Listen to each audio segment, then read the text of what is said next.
তার ভিতরে আমি বলবো যে আজকে বলতেছি বলেই বা এখানে ডেকেছি বলেই ইসলামী হাসপাতাল ও ডায়াগনস্টিক সেন্টারে আমাদের আসতে হবে এমন কোনো কথা আমাদের এখানে বিশেষ করে পরীক্ষা নিরীক্ষাগুলো ভালো হবে। এখানে গেলে আমি একমাত্র রিজনেবল এবং সুন্দরভাবে সেখানে টেস্টগুলো সঠিকভাবে পরীক্ষা নিরীক্ষা করা হয়।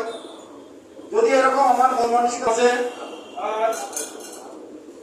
MM নাইম ফিরোজ, যিনি এই প্রতিষ্ঠানের শুধু চেয়ারম্যান নাই, এখানকার দায়িত্ব আছেন এবং ঢাকাতেও একটা দায়িত্ব।